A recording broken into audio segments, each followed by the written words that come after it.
time tonight. It's the only time we could get, but are you two know, Debbie? Have you been chatting? Oh yeah, we haven't chatted. Okay. About all kinds of.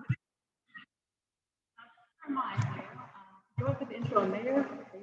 I'm recording.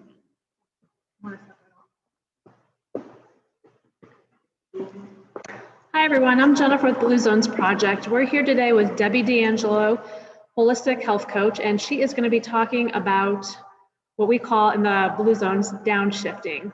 So one of the secrets to longevity in the original Blue Zones area is downshifting. You know, knowing how to deal with daily stress. Stress is a part of our life, but it's how we react to the stress. So we're here to welcome Debbie DeAngelo and how to get your bounce back. Thanks very much. Enjoy. Hello there. Well, I need to explain to you that I don't have my face shield on for a couple reasons. First of all, apparently in previous talks, it's been kind of difficult to hear, even with the microphone. It's been a little difficult to hear with the face shield on. So I'm standing far enough away from you, and I've had all my shots, just like my dog. I feel like a dog when I say I've had all my shots. So, and you're all masked, so I think we'll be fairly good there. So, how do we get our bounce back?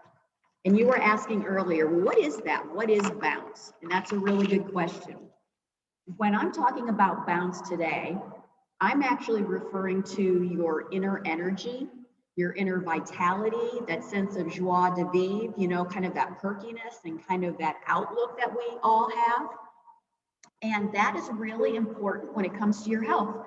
Now, oftentimes when I'm talking about energy, I'm talking about things like nutrition and sleep and exercise and all those kinds of things. And that is true, that still holds true. But there's another component to energy, and it's that emotional side. And that's just as important to your physical well-being and your emotional well-being as the foods you eat and the number of hours of sleep you get. It all works together. So when I talk about, come on in, when I talk about, you know, my personal motto is always like eat right, sleep tight, move more, stress less. Because really that's all our bodies need. Our bodies are very simple and they just need the fundamentals.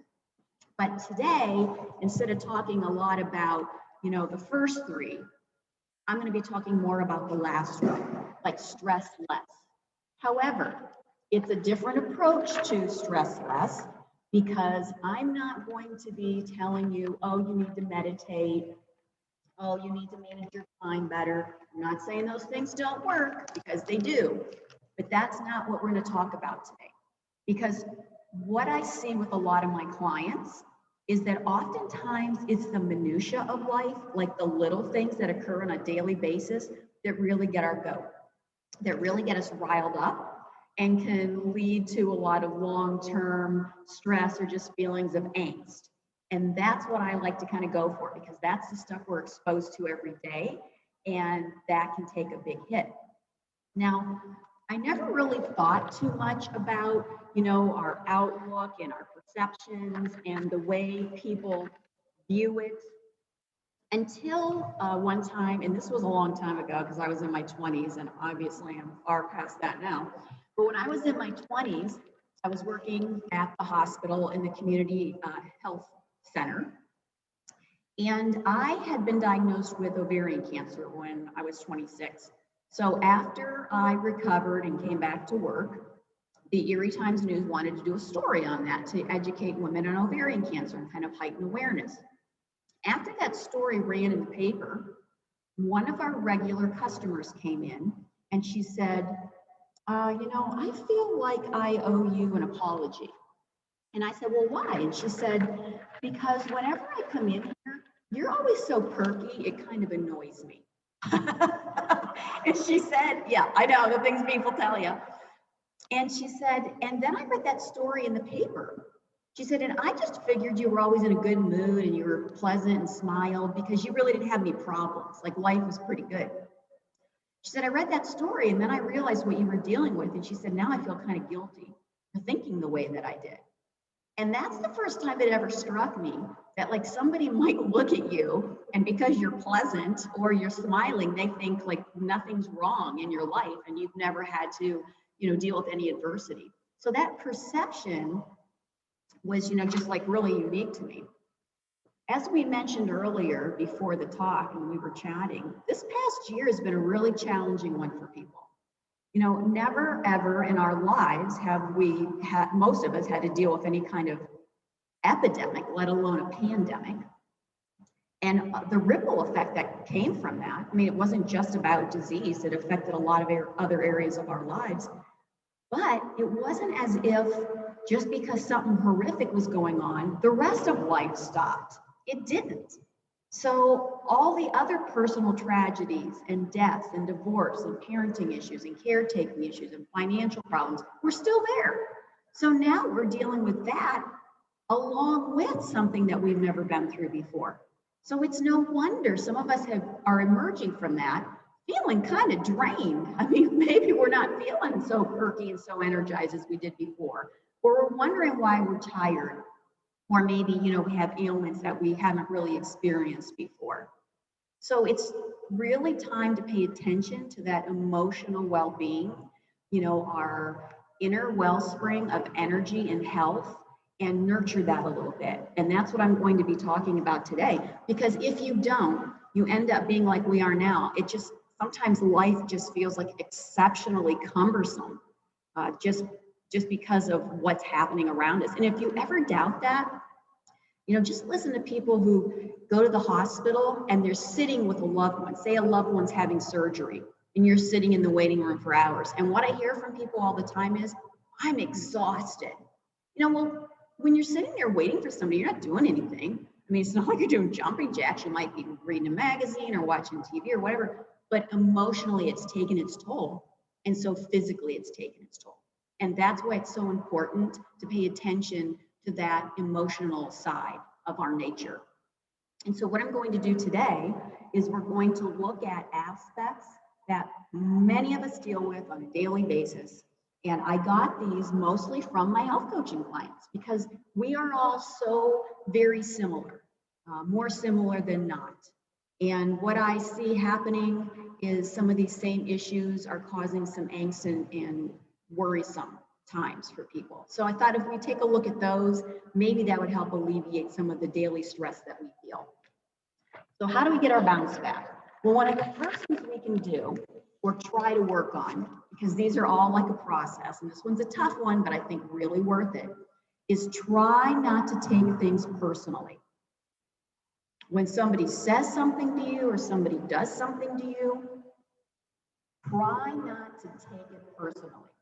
It's tough. And I think for women, it's even tougher. Now, this is just a generalization because we know everybody's different. But when I'm dealing with men, and it doesn't even have to be health coaching clients, I just notice it, with friends and relatives. If some guy says to a man, another guy, something rude or just something off the beaten path, he kind of shrugs it off. Like, guys are pretty good about shrugging things off and letting it go. They're a little bit more like Teflon. They kind of bounces off of them and they let it go. When somebody does that to us, well, sometimes we take it to heart. We're a little bit more like Velcro and things stick for a while. And we're thinking about it and we're talking about it and we're getting upset about it. And then at night in bed, we're going over it again in our minds. That doesn't always serve us well. I think sometimes we can learn a little bit from the guys in learning how to not take things as personally. I'm telling you, if you can figure out how to master this one, you will feel such a sense of freedom because your mood, your outlook, your well-being is not going to be at the hands of somebody else, not the mercy of someone else. So your mother-in-law's rude comment or your colleague's snide remarks are going to roll off of you a little bit easier. And that's such a great place to be. Now, I'm not going to lie to you. I think I've been working on this one my entire life. It's something that is ongoing. But I knew that I was making progress when this happened. And again, this happened several years ago. But I worked with a couple of women and we were very, very close. And so on Sundays, we would, besides working together, on Sundays, we got together and we'd run at the peninsula. And then after we go running, we go get an iced tea. Well, on this particular Sunday, we went to Starbucks. And we walk in and it's crowded and there's a little table with a bunch of people. And we call each other the Sunday sisters, the three of us, because that's just how we always feel. We've helped each other through lots of life problems. And they knew most of the people at the table. I was familiar with some of them. I didn't really know them that well. Well, this one woman, we'll call her Mary. Well, Mary was telling a story about a program that was being run through law enforcement. So it was a police type of program, and I'd never heard of it. So I was listening to her and I asked her a question. I kid you not, the moment I asked that question, it was like her head whipped around at 25 miles per hour, and she looked at me and she said, "Are you stupid?" Yeah, that was kind of the response we gave her too. So, like after a few minutes, me and my two Sunday sisters, we beat feet and we left Starbucks and we barely made it out the door. And we looked at each other and we just started laughing. We busted a gut laughing. And I looked at them and I said, "What kind of tapes are playing in her head?" And my one friend said, "Wow, that's a hard one not to take personally." And I thought, oh my gosh, she's right. Like finally, I'm starting to make some progress on this one, because I didn't look at it and go, oh geez, maybe I shouldn't have asked that question, or, what am I, like the village idiot or something? I immediately thought to myself, something's going on with her. What is it that's going on in her head? And I think it really helps to realize that no matter what has happened, other people's reactions are coming from them. That I did not take that on personally, because I really believe it could have been anybody else in that situation that could have asked that question and she would have given the same response. So it's really helpful to realize that other people's comments and behaviors and reactions come from their own experiences and their own emotions and their own kind of foundation for which they view the world. So something about my question triggered her. I mean, I don't know. Was she having a bad day? She might have been. Did she not like to be questioned? Could be. For all I know, she could have been amped up on one too many espressos because we were in Starbucks. I don't know. But you know what? It doesn't matter. It doesn't matter what the reason is. The important thing is I was able to distance myself a little bit and see that comment for what it was. And in doing so, I did not allow her emotional garbage to become my emotional garbage. Because I can tell you, when you are around these people and those kinds of things happen, oftentimes you walk away and it bothers you for the rest of the day. And I can tell you that they walk away and they don't even give it a second thought. So now their comments have just crushed you and are ruining your day. And the person who should be thinking about what they said goes on their merry way. So don't let people have that kind of power and control over your life. On a daily basis, we have the potential to be really upset about a lot of things because we interact with people who say and do rude and stupid things. I mean, we're just people. And when we take those comments to heart, in a way, we're actually saying we kind of believe them, rather than recognizing where they're coming from. Now, I don't know about you, but I don't have time to psychoanalyze where people's comments are coming from every single day. I mean, it does help. If you have time to think about it, sometimes it does help to understand where somebody's coming from. It helps you to, relate to that. It helps you to understand it. And that's nice. And I don't think it's necessary for you to be able to be untouched by some of what life throws your way. Because we got a lot of opinionated people out there, and they don't hold back. And we don't want them to have control over our lives. We have a choice. Every time we interact with people, we can let go of some of that garbage that they're spewing, or we can take it to heart and we can believe it, and then we can allow it to color the rest of our day. And it will color the rest of your day. Just because somebody says something doesn't mean it's true. Sometimes that's a tough thing to remember. Just because somebody says something or makes a statement doesn't mean that's a true statement. Doesn't mean we have to accept it. Doesn't mean it's part of our reality. Sometimes we actually read too much into a situation. And I'll give you an example of this. A friend of mine, she's a fitness instructor, and I was in one of her classes. And at the water break, she came up and she said to me, we'll call this person Jane. She comes up and she says to me, Jane just told me I look fat in these shorts. And I said, really? Like, are you sure? Did she actually say that? Because like, how do you work that into a conversation is what I'm thinking. And she goes, well, you know, she said that she noticed they were snug. So how comfortable could they be? I said, you know what? That does not sound like her. So at the end of class, just casually go up and say to her, yes, I like these shorts. They're comfortable. And that's what she did. And you know what that whole thing was about? Jane was thinking about buying those shorts, but she didn't realize they had so much spandex in them and that they were a little snug fitting. So she was asking her if they were comfortable, given the fact that they had a snug fit. She was not calling the fitness instructor fat. Okay, but if she hadn't asked, or if she hadn't let that go, she would walk away feeling horrible about herself and feeling very self-conscious as a fitness instructor. So don't make assumptions. I think we really go down the wrong road when we make an assumption, because oftentimes people are coming at something from a completely different angle. There's a lot of mental chatter that goes on inside of our heads, especially women.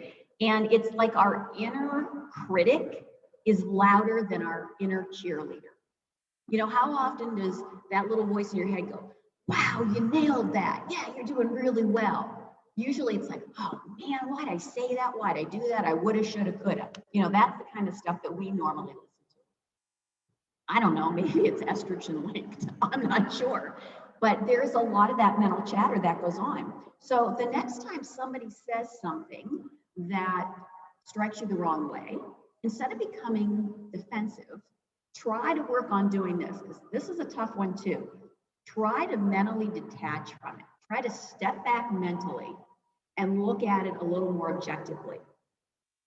When you do that and you take your own personal feelings out of it, sometimes it's way easier to see what could have been going on in that situation rather than you just, you know, what you assume is going on. If you're a person who normally finds that their feelings are hurt quite frequently, you're probably really sensitive, but you know what? Look at that yourself. Where is that oversensitivity or that hypersensitivity coming from? Does it stem from childhood? Is it the person? Is it the topic? Like, start to become familiar with your own reactions. And if you're kind of an objective observer of your reaction, that's just as important as realizing that other people's reactions are coming from inside of their head. So we don't become quite as upset over those things. I'm not, and don't mistake me, I'm not saying that we always need to walk away. I think 9 times out of 10 we can, because a lot of times it's a lot of little stuff, like don't sweat the small stuff kind of things that we get bent out of shape over. But sometimes there are important things or things that are recurrent with somebody that you feel like you need to address. Not a problem with that. Because what'll happen is you'll either realize that it was a miscommunication when you talk to them about it, maybe like the fitness instructor, maybe they were coming at it from a completely different angle, or it's simply a mean-spirited person, you know, who has a careless disregard for anybody else's feelings. And still, it's not about you in that situation. So don't take it personally. Well worth the emotional time and effort to help work through that.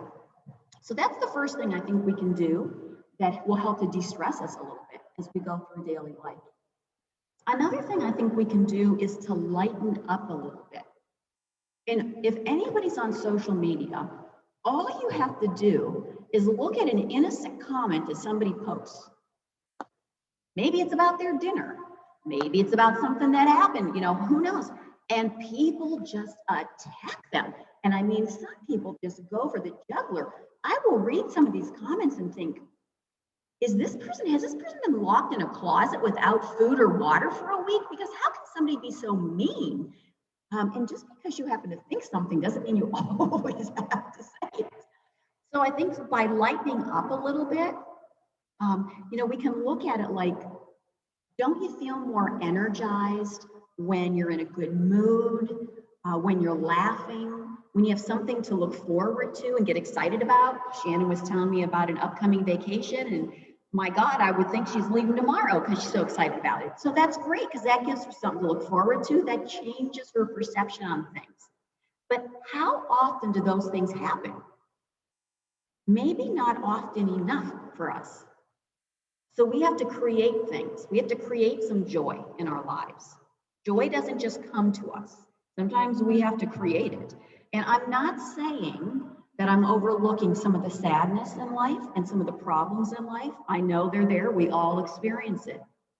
But I think if we can figure out how to balance out dealing with adversity and still leading a fulfilling life that's got some joy to it, some happiness, I think that's the trick, is learning how to balance that out, because you're experiencing both at the same time. If you're waiting for your life to be problem-free before you can be happy or joyful, you're going to be waiting an awfully long time, because I don't know anybody who's got a problem-free life.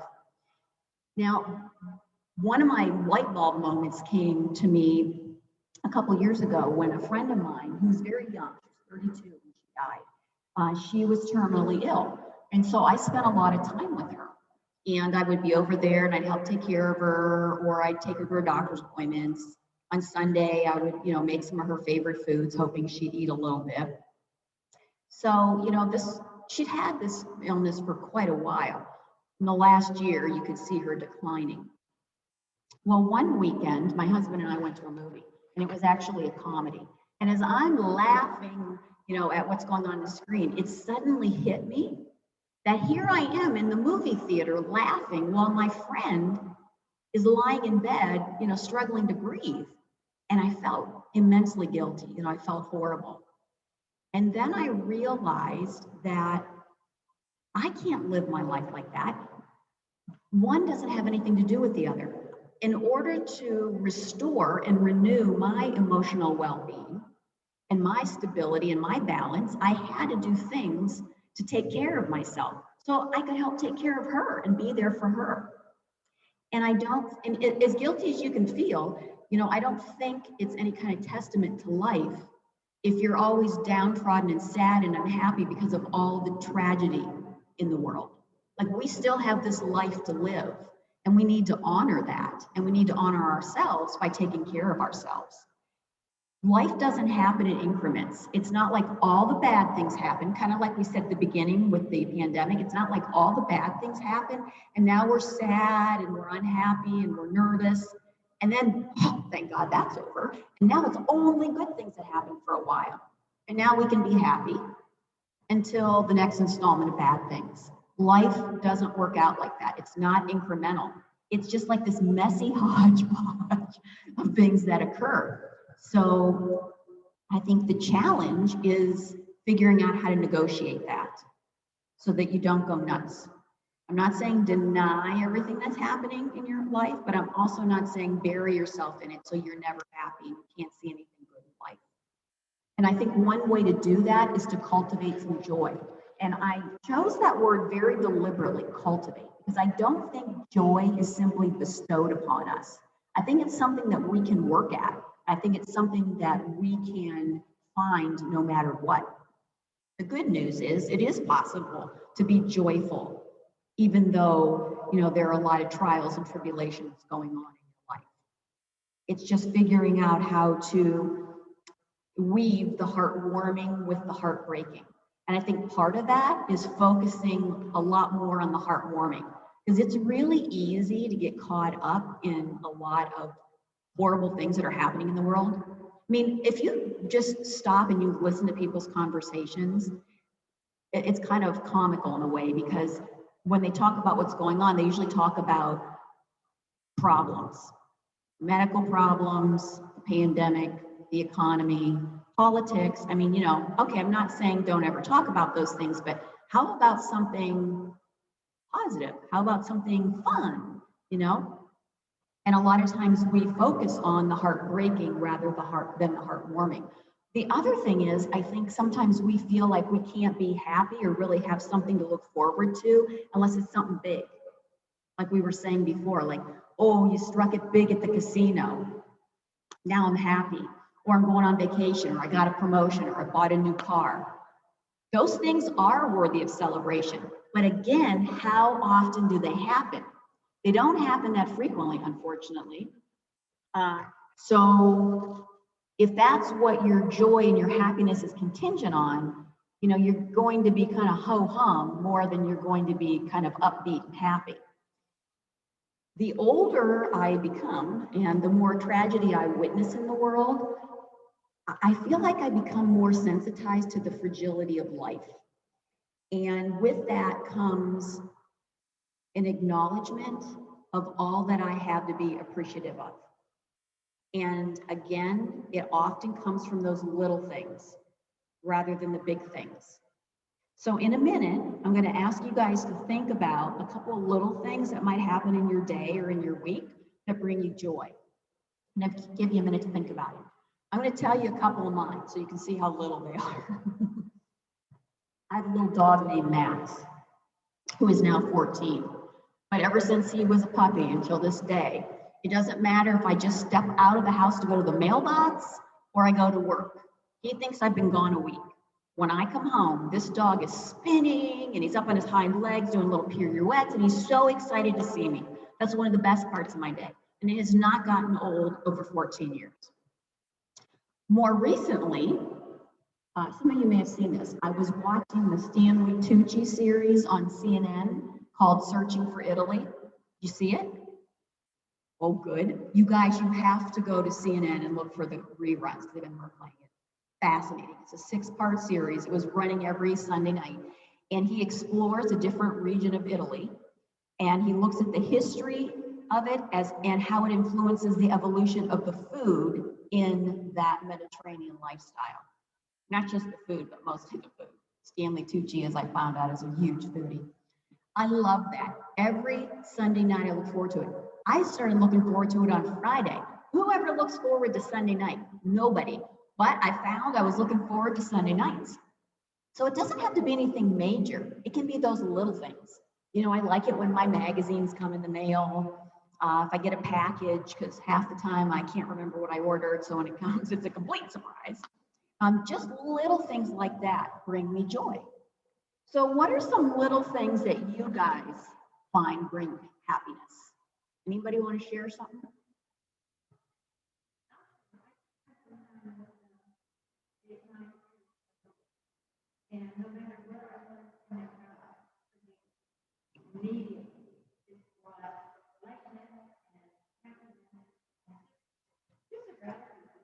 The giggling of the little 4-year-old. Yeah. Children are very joyful. They laugh hundreds of times a day. And like you said, it's very infectious. Anybody else?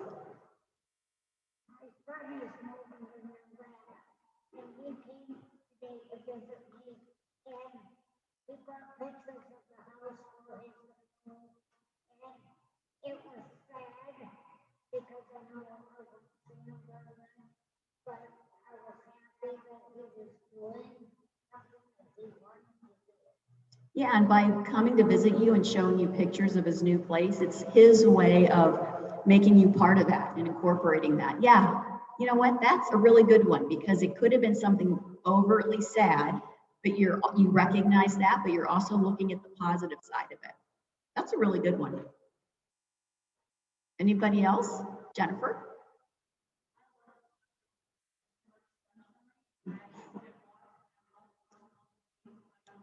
Uh-huh.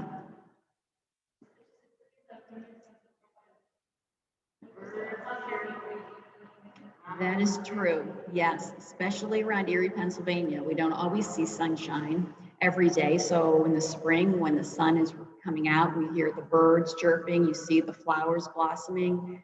Yeah, it gives you a sense of renewal and hope. It can be something as little as, gee, I buy this, like a lot of my clients say this, I buy this really special coffee blend that I like, and I put it in a pretty china cup. And, I sit there in the morning just with my 10, 15 minutes of silence and enjoy my coffee. I mean, little things like that, that's what renews us. It doesn't have to be huge. It doesn't have to be profound, but they do need to occur in order to keep us going. I think sometimes we just get so caught up in life's daily hassles that things start to become really overwhelming. And you probably know yourself from going through periods like that. All you can see are the problems. All you can see are the difficulties. And that's because that's what we're looking for. Once you get, your brain is really addictive like that. And once you get in pigeonhole like that, it's hard to get out. So you may have to really make that effort, but you can get through that and you can get out of that. So surround yourself by those people and those circumstances that help uplift you and support you and bring you joy, because we know there are enough people and circumstances out there, to bring us down. We don't have to work at any of that. What we have to work at is kind of keeping that equilibrium and that balance through the hardships and the hard times in life, and getting that inner peace, that sense of contentment and inner peace. One thing that I like to do in the evening, usually while I'm laying in bed, is I like to think back to my day, and I ask myself these 3 questions. 1, what inspired me today? 2, what touched or moved me today? And 3, what brought me joy today? So no matter what lousy thing happened in the day that I might be focused on, those 3 questions bring me right back down to being appreciative and just actually noting that there are a lot of little things that are good in my life and that happen in a day, even in a day that seems very overwhelming or anxiety provoking. So let's shift our focus to that to keep us a little bit emotionally uplifted. So that's the second thing that we can do to improve our vitality, to improve our joie de vivre. So we're going to try not to take things personally. We're going to try to lighten up and create some joy in our lives. The third thing is something that I think most people have come across in their lives or are struggling with, and that is try to find it in your heart to forgive. Forgiveness is a really, really tough concept. And I think sometimes people believe they've forgiven, but actions kind of speak louder than words. And the thing about forgiveness is it's like a big albatross around your neck, and you might not even notice it. I know people who carry some major grudges, and they don't think it affects them at all. And everybody who knows them are like, are you kidding me? It affects everything about them. And once you release that, it is like this burden has been uplifted and has been removed from you. And you don't realize how profound of an effect it might have had on you until you relinquish it. One of my favorite quotes about forgiveness comes from Mark Twain. And he says, "Forgiveness is the fragrance the violet sheds on the heel that has crushed it." Forgiveness is the fragrance the violet sheds on the heel that has crushed it. And the reason I like that quote is because I think it captures the very essence of forgiveness. It's acknowledging that someone has wronged you, but eventually, and that being the operative word, finding it in your heart to forgive them. To somehow release that so it doesn't have that destructive power over your life and your mood. Again, really alien concept in our society. I think there are a lot of reasons why people find it hard to forgive. The first one is I believe that it is easier to harbor a grudge than it is to exert the emotional energy that's required to address it. Nobody likes to address conflict. Nobody likes to put themselves in that situation. And we think, whether you're the person that needs to extend the olive branch or it doesn't matter. It's a lot of emotional energy that you have to devote to trying to work that out. And we think, do I really want to put myself through that? But you know what? In the long run, it requires more emotional energy to maintain that grudge for a long period of time than it does to try to forgive somebody for it. So I think that's one reason. Another reason, and this is a big one, is that we equate forgiveness with condoning someone's actions. It does not mean that at all. Forgiveness does not mean that you agree with what that person did or what that person did was right. It has nothing to do with that person or that situation, actually. And that's a hard thing to wrap our heads around. Forgiveness means, again, that you've acknowledged that that person may have wronged you or something happened, but you're trying to work through it and release it so that you can transform and transcend from that situation. You can grow from that situation and not allow it to pull you down emotionally, not to be affected by it on a daily basis. And that's definitely possible. I think if you look at it from that perspective, you realize that forgiveness is a gift you give yourself, because it has nothing to do with the person, has nothing to do with the situation, has everything to do with you and your ability to heal from it. That person doesn't even have to be around in order for you to forgive them. Because, you know, they always say it takes two. You know, you want to try to reconcile something. That person might not be interested. That person might not even be around. You still have the potential to forgive and to release yourself from that hold that it has over you. And if you think that, you know, it doesn't, I mean, all you have to do is look at the research. And there's a lot of it. And it shows that people who forgive have lower rates of depression and anxiety, and they're more optimistic. And people who carry grudges have a higher risk of heart attack and stroke. And oftentimes it's because a lot of these people tend to be the same people that have problems with lots of people, you know what I'm saying? So they may operate from a base of anger and hostility, and it places them in a constant state of stress internally. Not to mention everybody else has got to live with them and work with them, but it places their bodies in a near constant state of stress, and that's what increases their risk of heart attack and stroke. Sometimes these people are just chronically negative people, and you probably know somebody like this. It's as if you can see the black cloud hanging over their head, and when you see them coming towards you down the hall, it's like, oh, you know, you just seeing that person and thinking about dealing with them, your energy level drops, and you just feel like hiding. You know, you want to duck so you don't have to deal with that person. I got an example for this one too. I think we all have examples. You know, whenever anything like this happens, I always look at my husband and say, here's another story for one of my talks.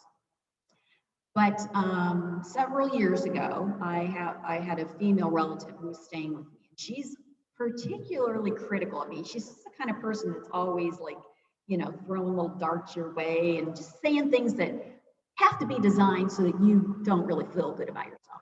Well, this was back when the in-hair style was to kind of tuck your hair behind your ears, and you had these like little wispies in front, you know.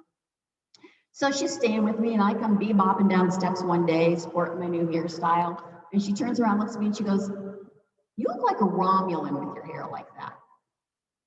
A Romulan, as in Star Trek, okay? I don't even watch Star Trek, but I am quite familiar with the term. So I'm not taking this, you know, as a compliment. And because I had been the frequent target of her disparaging remarks, my knee-jerk reaction to her was to say, "Hey, girlfriend, you're not looking like no Cindy Crawford yourself," you know what I'm saying? And the moment I went to say that, because that almost slipped out. The moment I went to say that, it dawned on me how miserable she must be with herself and her own life to constantly be needling me about mine. And in that moment, that shift in perception sent me from a retaliation mode to a forgiveness mode. I'll never forget it. So moments like that, they're like those light bulb moments, and you get it. Like there was a lesson in that, and I finally got it. And instead of saying what I thought I was going to say, I just said, "Hey, thanks. I hear the Romulan look is in this year," and I just kept walking. I could have let that really get to me, But when I finally understood where she was coming from with all her remarks, again, don't take it personally, because I'm sure she's like that with other people too. It gave me a deeper understanding, and it changed my perception of it. I think no matter what, we have to realize that people are capable of change, and people are deserving of forgiveness. We are deserving of forgiving. I have another friend, and she does not believe that at all. She's the kind of person that moves through life, and her friends, they drop off like flies, because as soon as somebody says or does something that she doesn't like, she's taking it personally most of the time, she doesn't talk to them anymore. People like this, they just stop talking to people. And so I was with her at lunch one time, and she was yet again telling me another story about how she's not talking to this friend anymore. And I kind of risked her letting go of me when I looked at her and go, "Can I just ask you one thing?" I said, "Is there a reason why you can't talk to this person about it?" And she said, "Yeah." She said, "It will never be the same. Nothing will ever be the same," because she said that to me. And I thought, well, she's right. It's not going to be the same. If you try to work that out with your friend, you might find that, hey, your relationship is stronger now because you've worked through it, or you part ways. And in either event, you have the possibility for forgiveness, to release that, instead of walking away from that relationship, being all hot and bothered and mad at yet again another friend who's disappointed you. That weighs on a person. That affects your outlook. It colors your perception on everything that you do in life. And if you think it doesn't, you're probably not really examining that very closely. Another reason I think people find it hard to forgive is because we think someday we'll work it out. Someday it'll be better. But what if someday never happens? What if we don't get that opportunity? If you think about it, when somebody finds out they have a limited time to live, they're terminally ill, don't have a long time to live, what's one of the first things they do? They try to bring about some closure in their lives, and they usually do that through their relationships. They want to mend fences. They want to just make amends for whatever might have happened or transpired. They want to work things out. So why wait? You might not have that opportunity. Plus, it affects you for all that time that you've harbored that grudge. So ask yourself, if not now, when? Like, if this isn't a good time, when is going to be a good time? Work on things as they come up, because it takes a while. It's not like you go, okay, I'm gonna forgive that, and you've forgiven it. It comes and goes. That's a process you've got to work on. So improve the quality of your life now by releasing those feelings.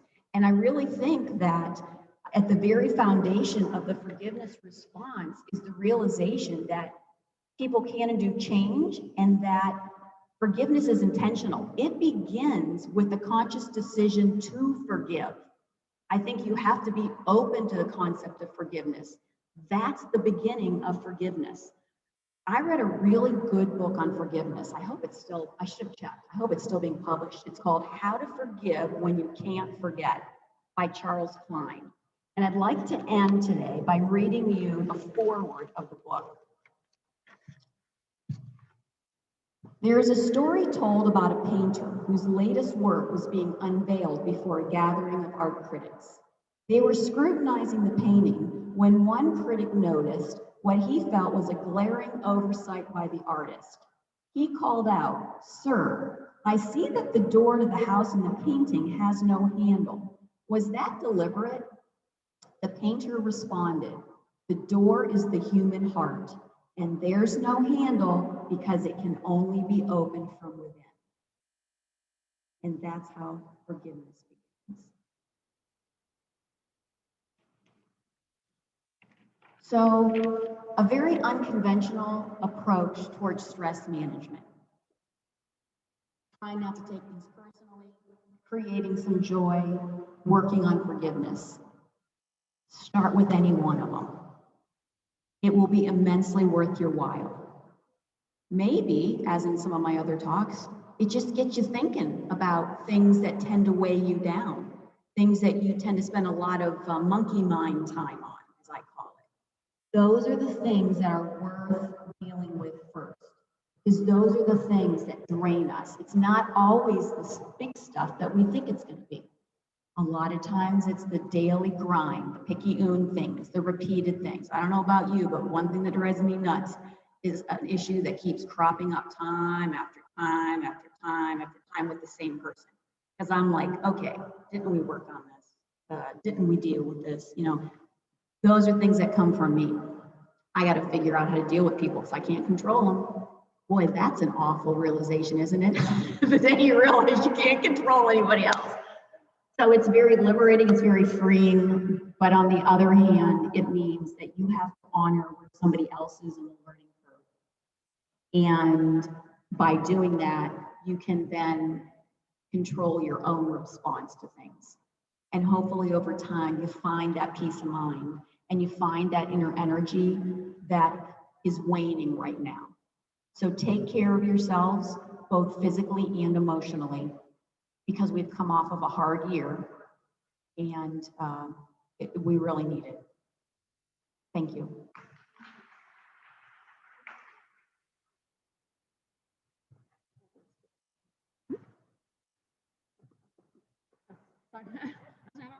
Hey, I just want to thank everyone, or thank Debbie, our presenter. I want to thank you all who are here. I want to thank you who might be listening online.